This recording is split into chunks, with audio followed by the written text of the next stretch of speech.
Hello everyone, Sheila back. Welcome to my channel. It's Sunday morning. It's 11 o'clock. I've actually got myself a little clock on it's on my windowsill just in front of me there. So I haven't to keep looking at my watch. But anyway, I am doing the front. This is one of the fronts of the pink cardigan. I should have had at least 2 fronts done yesterday, but I had that many other things to do.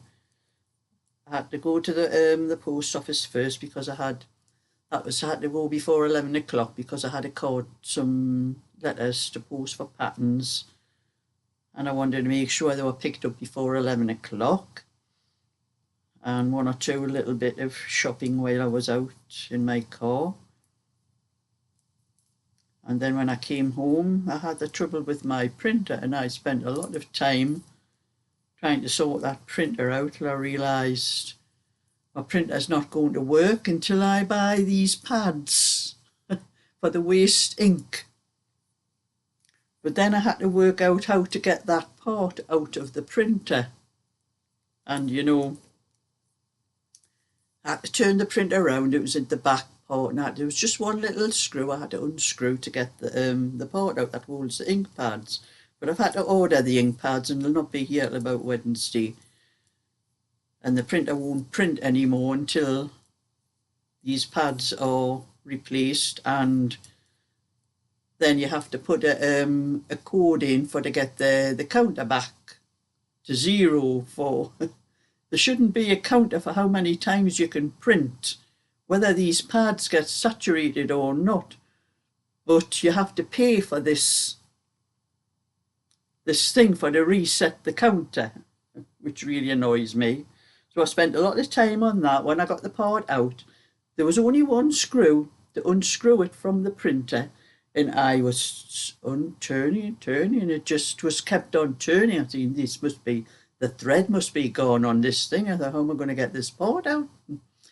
I kept turning, it just wouldn't, when I was giving a little pull on that one, it was not coming loose. So the only thing I could do, I went online on YouTube, and I found a video that showed you how to do all of this.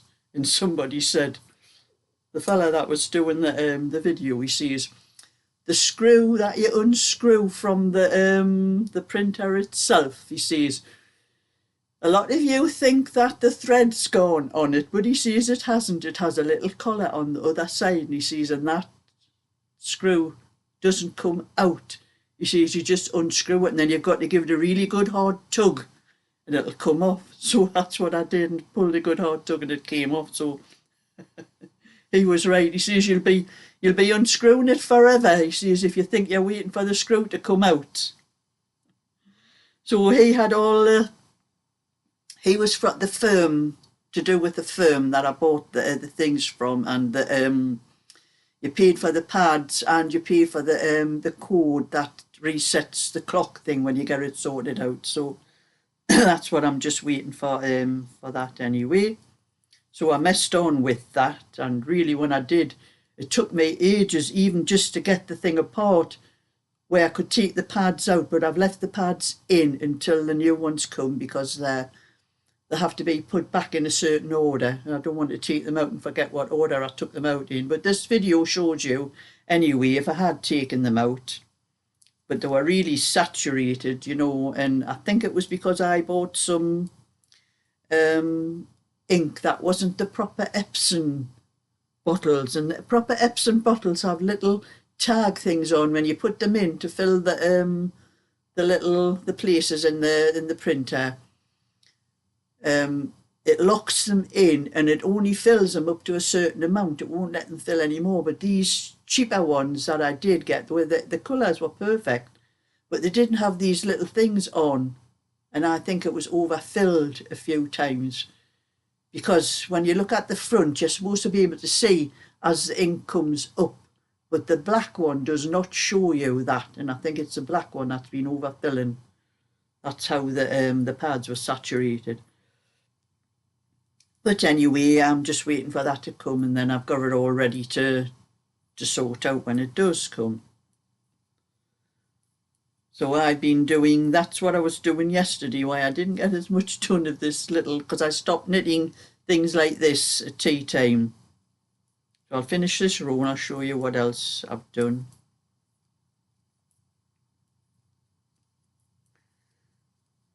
I can put that down. And that's how far I have got with Sue's cardigan. I've measured that as best I can before it comes off the needles, and this is a 36-inch, and when I do the back, you know, a 36-inch, somewhere on the 36-inch, the back would be 18 inches, but you do an extra inch for, there's an extra inch on the front and an extra inch on the back for ease.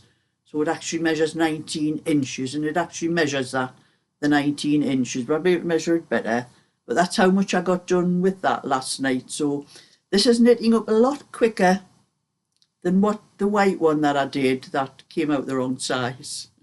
This one is knitting up a lot quicker because I'm using 2 strands of white, strand of white and a strand of silver grey, and these are 5.5mm needles, so it's knitting up a lot quicker. I get, each row I do takes me a bit further up to the armholes than as if it was just ordinary double knitting, the one strand. So that's coming on fine. It'll not be long before I get that one finished. And when I finish this one, or when I finish the pink, finish this pink one, I will do the one for Belinda again, the white one. I'll do that one in the morning, and the other ones I'm doing like these ones after tea. So because I have to do that one again for Belinda with making the mistake with it. So that's what I've been doing with that. And I was looking at some of the kits that I got in the wool that Julie sent to me, well, brought to me the other day, and I'm looking at this one, the quality scarf kit. This was the wool that came with it. As you can see, it's all pastel shades, pinks and lilacs, greens, and lovely it is, this. And I thought I'm going to have a try of this one. It is like what I call like tinsel wool. So I've knitted a little bit. Yeah, there. I've just done a little bit. I'll just do a little bit every day. There's only 35 stitches on here. The pattern said 40 stitches or 30 stitches if you wanted a longer scarf. So I've thought I'll do it for 35 and make it in between the long and the shorter one. That's what I'm doing. But all it is one row knit, and the purl row is knit 2 at the start and the finish of the row. So it's just stocking stitch with the purl row has 2 knit stitches at the start and finish of the row. But you know, you cannot tell what side you're on when you're knitting with this. You don't know whether you're doing a knit row, where you should be doing a knit row or a purl row. So I've worked out if the end where there's no, that's a tail end there. If there's no tail end there, it's a knit row. And I'm knitting with the tail end there, it's a purl row. I think it would have been easier just to do straight garter stitch, but garter stitch would make it wider. So I'm trying to, and I keep home. I can feel, if I feel, put my finger on, I can feel what's the purl row, but I can feel it on the other side as well. So I've just got to remember that if I'm starting from there, it's a knit row, and I'm starting from there, it's a purl row. So I'm knitting this up, but I've probably just knitted to sell because I thought about doing it for myself, but I don't think I could wear this. It is soft enough, but I think it would irritate my neck. Having allergies to just about everything under the sun. I have a little bit problem at the moment with this. This is just, I had to buy a new watch. I have one of those with a, I'll put that down in a minute. I have one of those with a, that has your blood pressure and everything on. And I needed a new strap for it, so I went for my older watch, which was like this one. Only that one went up the creek when I tried to put a new battery in it. I messed it up and dropped it, and I think I hit it too hard and it just knocked the battery up, the watch up altogether, so I had to buy a new one.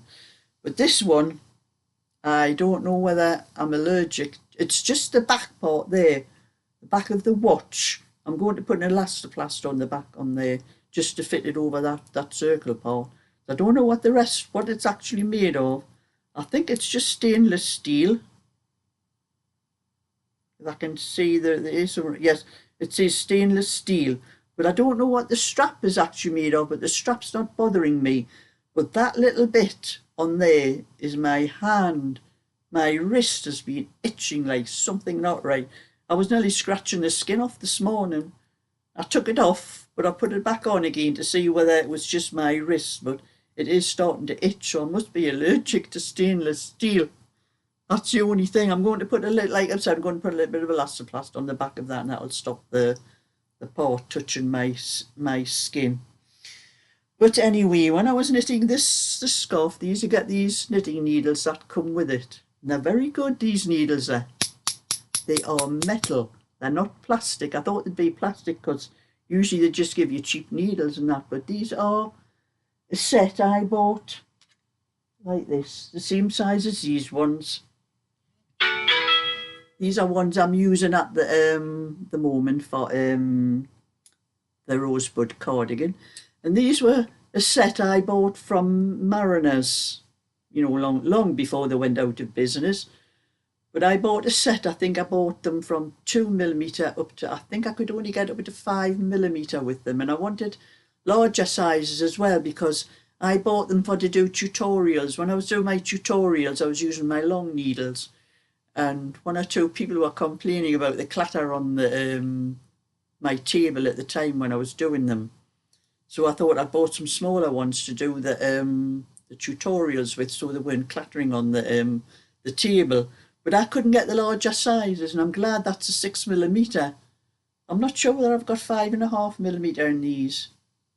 I'll have to have a look in my bag and that, but they come in very handy, especially when I'm doing the rosebuds, a small one. And I prefer the smaller ones when I'm knitting small things because the longer ones rest on my arm. With these ones I can hold them down here and I can knit a lot faster, like that. So I'm glad that's a good, really good metal one with that scarf. So that was one good thing about that. So I'll put that and get on with my knitting what I'm doing this while I'm talking. And you know, I was trying to stop my orders for knitting and that until I get these orders and that I have done and that. But I had a parcel yesterday, I think it was. I took in for the young girl who lives next door to me. Vicky, her name is. And I took it to her house yesterday. And I was on my way, I handed her the parcel, I was away out. She, oh, wait a minute, Sheila, I want to ask you something. And I think, oh God, what? That's me, you know, when somebody says that. She says, you know, she says, the young girl, she's pregnant, she's due round about Christmas time, actually. She says, if I give you £50, she says, will you knit me a lot of little baby cardigans as much as that £50 takes me? Oh God, to myself, you know, I didn't want no more orders. But I thought she's not due till, I think she said she was due on the 18th of December. And then she said, I want them all white. All white? Why do you want all white? She says, well, I don't really like blue. I said, well, blue's for a little boy. But she says, I'm not really keen. Everybody gives us blue. I said, well, there's a lot of different shades in blue, you know. I says, there's deeper shades of blue. There's royal blue. There's cornflower blue. Navy blue. And she, oh yeah, navy blue. And oh, Sheila, shut your mouth, man. You don't want navy blue.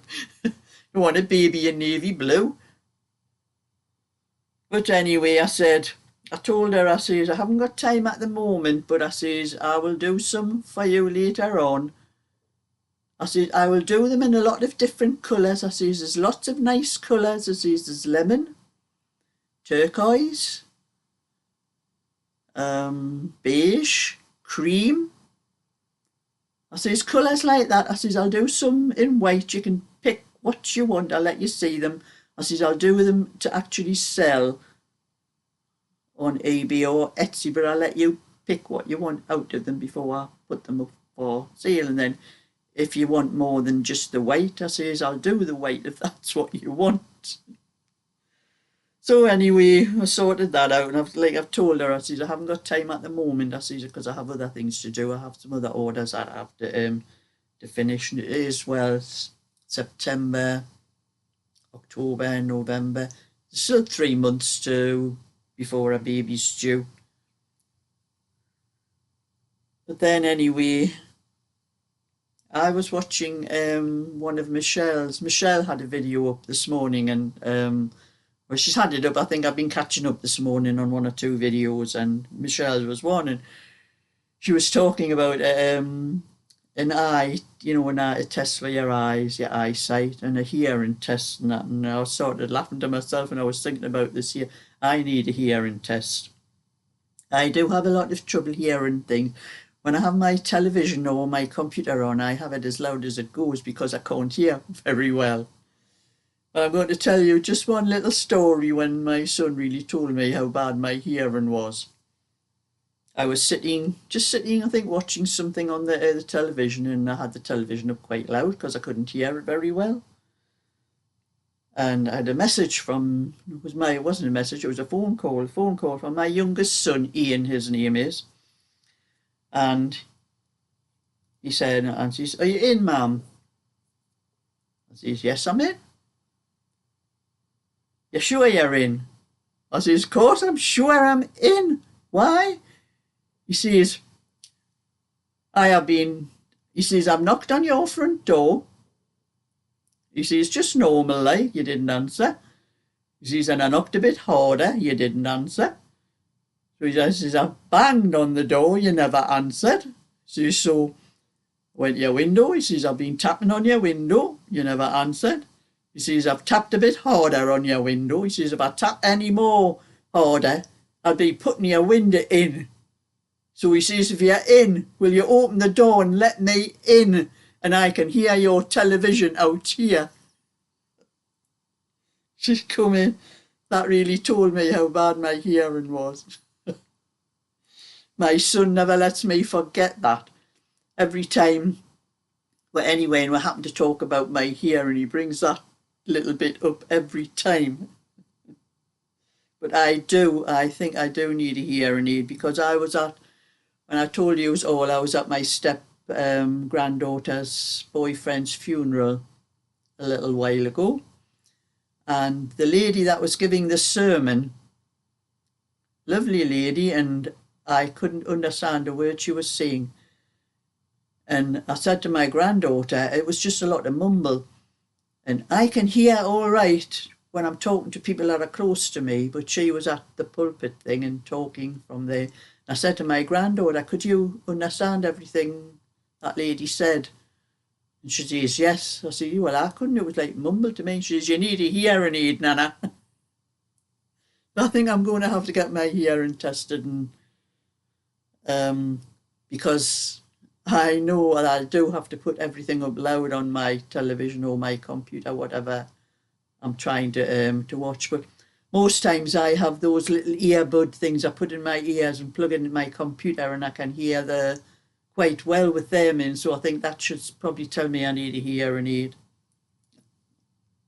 So that was just another little story. And my son, next time he's up here, if he brings that up again, I'm going to slap him.